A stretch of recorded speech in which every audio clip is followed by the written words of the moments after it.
आज हम लोग करने वाले हैं क्लास 10 हिंदी कृतिका। चैप्टर का नाम है माता का अंचल। प्रश्न अभ्यास करेंगे। प्रश्न अभ्यास करने से पहले मैं आपको बताने वाली हूँ कि कम समय में यानी कि एग्जाम से 1-2 दिन पहले उस चैप्टर को कैसे कंप्लीट करना है।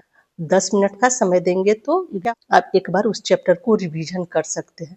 तो सबसे पहले उसमें क्या होना चाहिए, उस चैप्टर को 10 मिनट में कंप्लीट करने के लिए सबसे पहले तो लेखक या कवि का परिचय होता है, वो आपको बताना पड़ेगा। और दूसरा क्या है, शब्द अर्थ समझना पड़ेगा। इससे एक यह आपको लाभ होगा कि चैप्टर को समझने में भी आपको आसानी हो जाएगी और पर्यायवाची शब्द भी मिल जाएगा। कभी कभी क्या होता है, शब्द का अर्थ भी लिखना आता है तो वो भी आप कंप्लीट कर सकते हैं। विषय वस्तु क्या है, यानी कि उस चैप्टर का कहने का मतलब है कि उस चैप्टर में किस टॉपिक पर है, कहानी है, नाटक है या निबंध है। फिर उसमें क्या हम लोग लिखेंगे, पात्र परिचय लिखेंगे, पात्र के नाम लिखेंगे। फिर अध्याय के मेन पॉइंट, इस चैप्टर का जब मेन पॉइंट देखेंगे तो आपको चैप्टर के बारे में ध्यान आ जाएगा और किसी भी प्रश्न का उत्तर दे सकते हैं। सप्रसंग व्याख्या, तो सप्रसंग व्याख्या लिखने का सबसे अच्छा तरीका क्या है, सबसे तो पहले पता होना चाहिए सप्रसंग ऊपर लिखेंगे कि अब किस पाठ से लिया गया है, इसके लेखक या कवि कौन है। फिर मेन उसमें व्याख्या क्या है, मतलब वो जो पंक्ति दिया गया है उसका अर्थ क्या है। फिर विशेष में लिखना है। विशेष में क्या होता है ना, आप ग्राम व्याकरण की दृष्टि से देखिएगा, जो चीज दिया गया है सरल भाषा में लिखा गया है, अलंकार है कि नहीं है, व्याकरण में किस चीज का प्रयोग हुआ है, मुहावरा का हुआ है कि समास का प्रयोग हुआ है, ये सब बात उसमें लिखना होता है। तो इस प्रकार आप समझ गए हैं कि मतलब 10 मिनट में अगर आपको तैयारी करना होगा तो कैसे चैप्टर को हम लोग पढ़ सकते हैं। तो मैंने एग्जाम के लिए भी कुछ महत्वपूर्ण प्रश्न भी तैयार लिखे हैं जो बार बार एग्जाम में पूछे जाते हैं, उसको एक बार जरूर पढ़ना है। और शॉर्टकट में कैसे करना है वो भी मैं लिखकर वीडियो के डिस्क्रिप्शन में डाल दूंगी, तो आप एग्जाम से पहले उसे जरूर देखिएगा। इस शॉर्टकट में कैसे 10 मिनट में कैसे हम लोग उस चैप्टर का रिवीजन कर सकते हैं। जैसे माता का अंचल हम लोग चैप्टर लिए, तो माता के अंचल चैप्टर में हम लोग सबसे पहले क्या लिखेंगे, लेखक का नाम लिखेंगे, शिवपूजन सहाय। ठीक है। फिर लेखक के बारे में लिखेंगे, परिचय उनका लिखेंगे। तो उसमें क्या लिखना है, शिवपूजन सहाय का जन्म अगस्त 1893 गांव उनवास शहादाबाद बिहार में हुआ था। उनकी मृत्यु 21 जनवरी 1963 में हुआ। वो हिंदी के प्रसिद्ध उपन्यासकार, कहानीकार, संपादक और पत्रकार थे। उन्हें साहित्य और शिक्षा के क्षेत्र में सन 1960 में पद्म भूषण से सम्मानित किया गया था। प्रारंभिक शिक्षा आरा बिहार में हुई। इनकी प्रमुख रचनाएं क्या क्या थी, देहाती दुनिया, हिंदी भाषा और साहित्य जागरण, गंगा माधुरी इत्यादि इनकी प्रकाशित पुस्तकें हुई थी। माता का अंचल इनका उपन्यास है, देहाती दुनिया का एक अंश है, हिंदी का पहला आंचलिक उपन्यास भी कह सकते हैं। तो ये हो गया शिवपूजन सहाय के बारे में परिचय, हम आपको बता दिए कि उनके बारे में क्या क्या मतलब ध्यान में रखना होगा आपको। अब पाठ का सार का क्या मतलब है, पाठ में क्या क्या मेन बात है। तो हम शुरू करते हैं कि पाठ का क्या क्या मेन बात है। तो क्या उसमें ध्यान में आपको रखना है, माता का अंचल जो है सो वात्सल्य रस का पाठ है। इसका अर्थ होता है माता पिता का संतान के प्रति स्नेह, बिना शर्त मातृ प्रेम। इसमें लेखक अपने बचपन के खेल तमाशों, रुचि अभिरुचि और शरारतों का मनोरम वर्णन किया है माता का अंचल में। तो इसमें क्या है, टॉपिक मेन टॉपिक क्या है, ध्यान से सुनिए। पिता द्वारा मिले पूजा संस्कार। नंबर 2 क्या है, नहा धोकर तैयार होना। नंबर 3 क्या है, लाड प्यार से भोजन कराना। पिता के संग खेले हुए खेल, तरह तरह के खेल, हुल्लड़बाजी और मस्ती, चिढ़ाने की सजा, गिरफ्तारी वारंट, जब स्कूल में उनको टीचर जब भेजते हैं कि उनको गिरफ्तार करके लाया जाए, सांप का भय, माँ की गोद में शरण।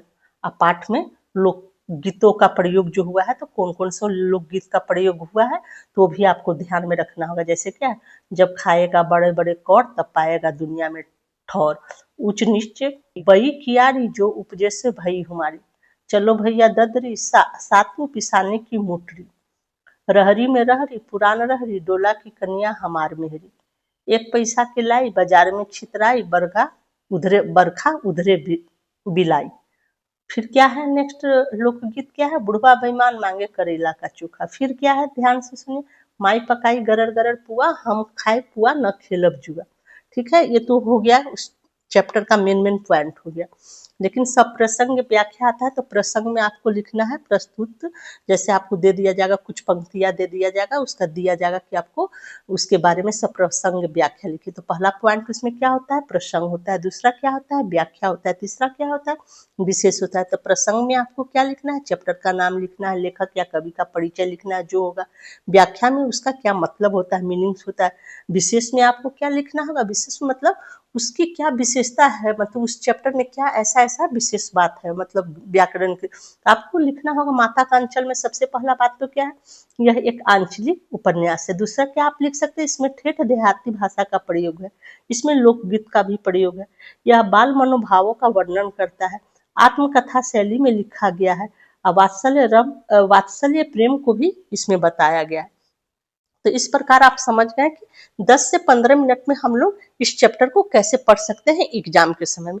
तो ये सारा चीज मैं वीडियो के डिस्क्रिप्शन में डाल दूंगी, जिससे कि आपको पढ़ने में सुविधा होगी। तो अब हम लोग शुरू करते हैं, प्रश्न अभ्यास करते हैं। पहला प्रश्न क्या है, प्रस्तुत पाठ के आधार पर यह कहा जा सकता है कि बच्चे का अपने पिता से अधिक जुड़ाव था, फिर भी विपदा के समय वह पिता के पास न जाकर माँ की शरण लेता है। आपकी समझ से इसकी क्या वजह हो सकती है। इसका आंसर होगा बच्चे मतलब लेखक जो है, लेखक को अपने पिता से अधिक लगाव था। उनके पिताजी उनका लालन पोषण के साथ खेल भी खेला करते थे, उनके साथ यहाँ तक कि उसके संग दोस्तों जैसा भी व्यवहार करते थे। परंतु लेखक को विपदा के समय अत्यधिक अत्यधिक प्यार और माँ की गोद की जरूरत होती थी। उन्हें अपनी माँ से जितनी कोमलता मिल सकती थी उतना पिता से नहीं। यही कारण है कि संकट में बच्चे को माँ या नानी की याद आती है, बाप या नाना की नहीं। माँ की ममता लार घाव को भरने वाला मरहम का काम करती है। नंबर 2, आपके विचार से भोलानाथ अपने साथियों को देखकर सिसकना क्यों भूल जाता है। इसका आंसर होगा भोलानाथ को अपने साथियों के साथ खेलने में गहरा आनंद मिलता है। वह अपने साथियों की शरारतें, मस्ती और हुल्लड़बाजी देखकर वह सब कुछ भूल जाता है। इसी मग्ना अवस्था में वह सिसकना भी भूल जाता है। प्रश्न 3 क्या है देखते। आपने देखा होगा कि भोलानाथ और उसके साथी जब तब खेलते खाते समय किसी न किसी प्रकार की तुकबंदी करते हैं। आपको यदि अपने खेलों आदि से जुड़ी तुकबंदी याद हो तो लिखिए। तो ये आपको स्वयं करना है, ठीक है। तो आप देखते हैं जैसे वो लोग खेलते समय कहते हैं ना, बूढ़ा को देख लिए तो लोग उसका तुकबंदी कर लेने लगते हैं, बुढ़वा मांग बेईमान मांगे करेला के चोखा। तो इसी प्रकार आप लोग भी कुछ इस तरह का खेल खेलिए अपने दोस्तों के साथ और देखिए कि आप लोग तुकबंदी कर सकते हैं कि नहीं कुछ ऐसा। तो ये आपको स्वयं करना होगा। नंबर 4, भोलानाथ और उसके साथियों के खेल और खेलने की सामग्री आपके खेल और खेलने की सामग्री से किस प्रकार भिन्न है। इसका आंसर होगा आज समय बदल गया है। आजकल के माता पिता अपने बच्चों का अत्यधिक ध्यान रखते हैं। आजकल के बच्चे बिना माता पिता की आज्ञा के वो घर से बाहर तक नहीं निकलते। उन्हें बेफिक्र घूमने फिरने की अनुमति भी नहीं मिलती, क्योंकि आजकल बहुत दुर्घटनाएं होने लगी है, जिसकी वजह से बच्चे डरे डरे रहने लगे हैं। अब तो ना वो हुल्लड़बाजी शरारतें और न तुकबंदियां हो रही है। अब के बच्चे इलेक्ट्रॉनिक्स के महंगे खिलौने, वीडियो गेम और प्लास्टिक के खिलौने से खेलते हैं। अगर बरसात के समय बच्चे बाहर खेले तो माँ बाप परेशान हो जाते हैं। इसलिए आज का युग पहले की तुलना में आधुनिक, बनावटी और रसीहीन हो गया है। नंबर 5, पाठ में आए ऐसे प्रसंगों का वर्णन कीजिए जो आपके दिल को छू गए हों। इसका आंसर होगा इस पाठ में रोमांचक प्रसंग के साथ साथ गुदगुदाने वाले भी प्रसंग हैं। रोमांचक प्रसंग में जब एक सांप बच्चे के पीछे पड़ जाता है तब वे बच्चे किस तरह से गिरते पड़ते भागते हैं और माँ की गोद में छिपकर सहारा लेते हैं। यह प्रसंग पाठकों के हृदय को छू लेता है। और गुदगुदाने वाले प्रसंग में विशेष रूप से बच्चे के पिता की मित्रता पूर्वक बच्चों के खेल में शामिल होना मन को छू लेता है। जैसे ही बच्चे भोज, शादी या खेती का खेल खेलते हैं, बच्चे के पिता बच्चा बनकर उनमें शामिल हो जाते हैं।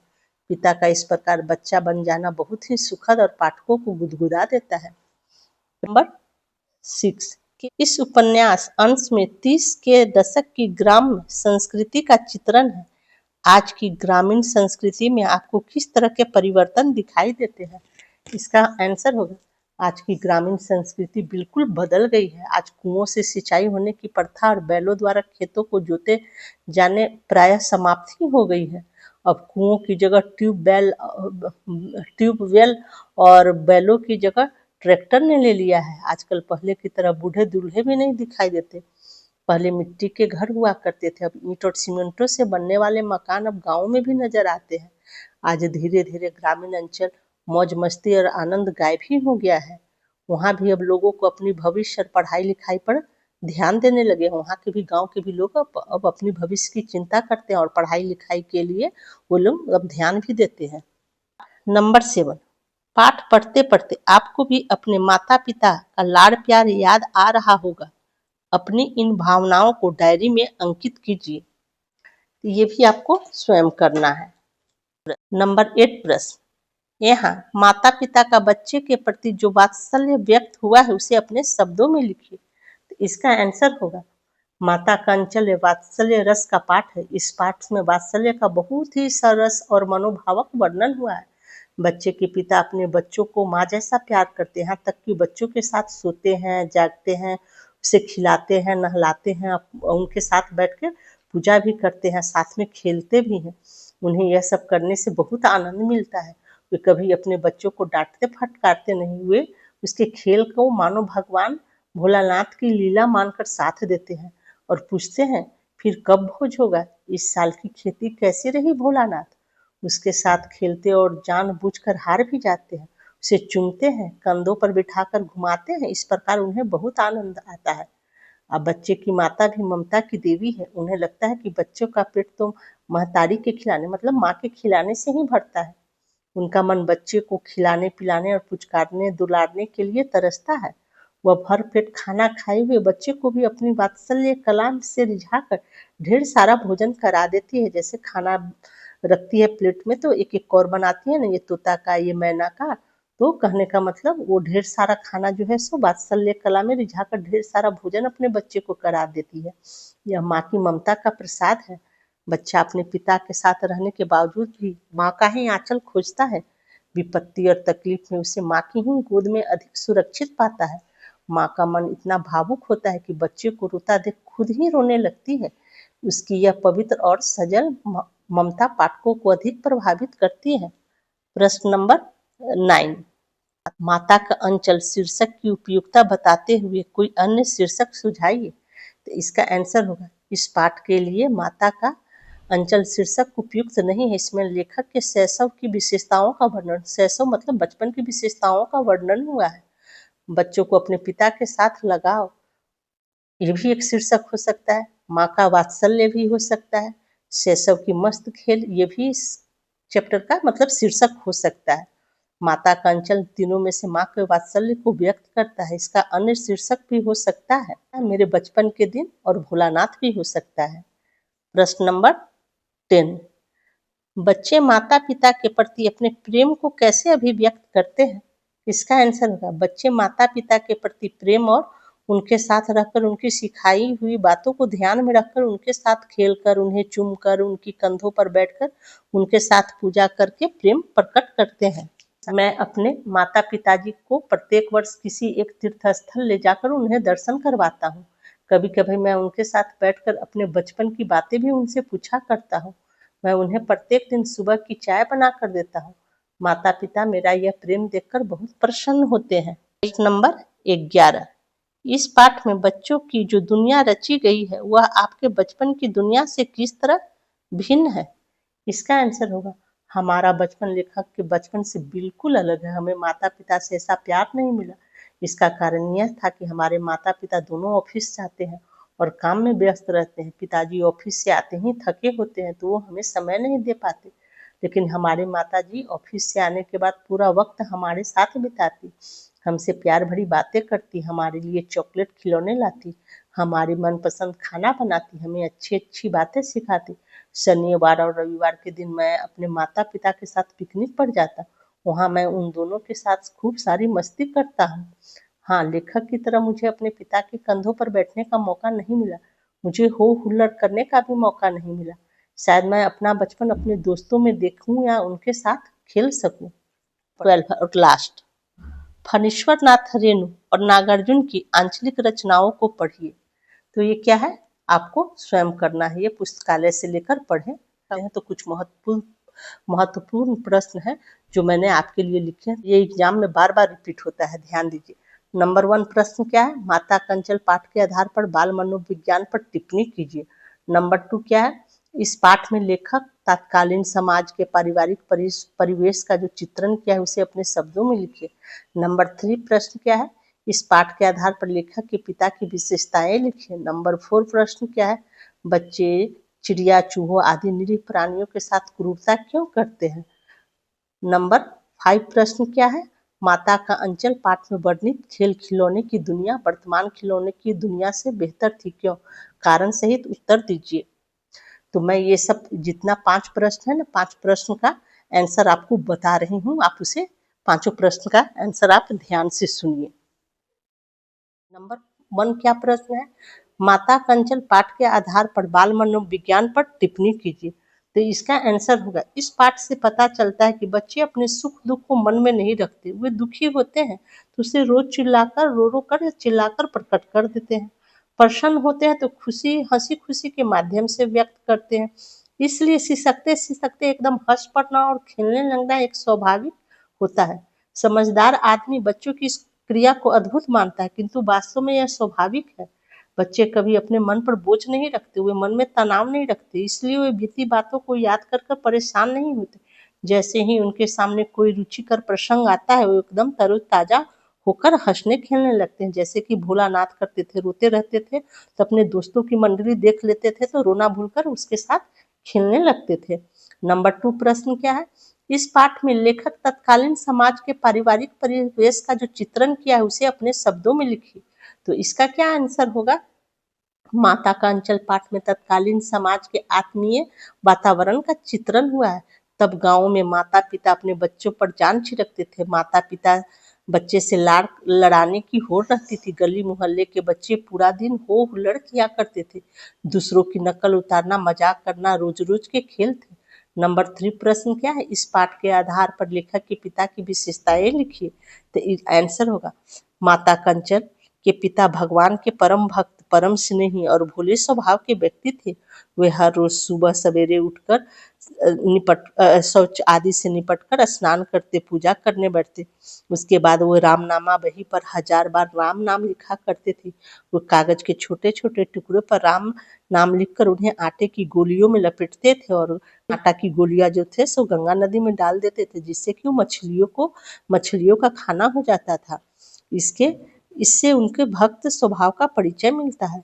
पिता स्वभाव से अत्यंत स्नेही तथा भोले थे। वे शिशुओं की लीला मतलब बच्चों की लीला में बच्चों की भांति शामिल हो जाते थे। उनकी हंसी निर्दोष होती थी। उनके मन में अपने पुत्र के प्रति असीम वात्सल्य था, मतलब प्रेम था। वो माँ की भांति बच्चों का भरण पोषण करने में कोई संकोच नहीं करते थे। अब प्रश्न नंबर 4 क्या है? बच्चे चिड़िया, चूहों आदि निरीह प्राणियों के साथ क्रूरता क्यों करते हैं? इसका आंसर होगा, बच्चे चिड़िया, चूहों और आदि निरीह प्राणियों के साथ क्रूरता नहीं करते, उनके साथ खेल करना चाहते हैं। वे नहीं जानते कि उनकी शरारतों से चिड़िया या चूहों को दुख पहुंचेगा। वो वास्तव में कौतूहल का मजा लेना चाहते हैं। देखें कि क्या होता है। यदि उनकी शरारतें हिंसा भाव से होती तो गलत होती, परंतु वे शुद्ध खेल होती है, इसलिए उन्हें समझाया जा सकता है, किंतु क्रूर नहीं कहा जा सकता। नंबर 5 प्रश्न क्या है? माता कंचल पाठ में वर्णित खेल खिलौने की दुनिया वर्तमान खिलौने की दुनिया से बेहतर थी क्यों? कारण सहित उत्तर लिखिए। आंसर होगा, पाठ में वर्णित खेल और खिलौने आज देखने में नहीं आते। आज न तो किसी के पास समय है, न निश्चल मस्ती है। सभी अपने बच्चों का कमाऊ पुत बनाने की जुगाड़ में लगे रहते हैं। पहले बच्चे को माता पिता का निश्चल प्यार, स्नेह, दुलार और समय मिलता था। माता पिता बच्चों के साथ बच्चे बन जाते थे, उन्हें छूते थे, चूमते थे, उनके खेलों में रुचि लेते थे। आज माता पिता बाजार से खिलौने खरीद कर घर भर देते हैं, किंतु स्वयं उनमें रुचि नहीं लेते, इसलिए वह आनंद भी नहीं मिलता, वह ममता और दुलार भी नहीं मिलता। सचमुच पाठ में वर्णित खेल खिलौने की दुनिया आज से बेहतर है। इस प्रकार इस चैप्टर का क्वेश्चन आंसर यही समाप्त होता है। और इस चैप्टर का जो प्रश्न अभ्यास है उसका मैंने हैंड रिटन नोट्स तैयार किया है, जो कि मैं वीडियो के डिस्क्रिप्शन में डाल दूंगी। पढ़ने के लिए आप उसका उपयोग कर सकते हैं। हैंड रिटन नोट्स का लिंक वीडियो के डिस्क्रिप्शन में डाल दिया गया है, पढ़ने के लिए आप उसका प्रयोग कर सकते हैं।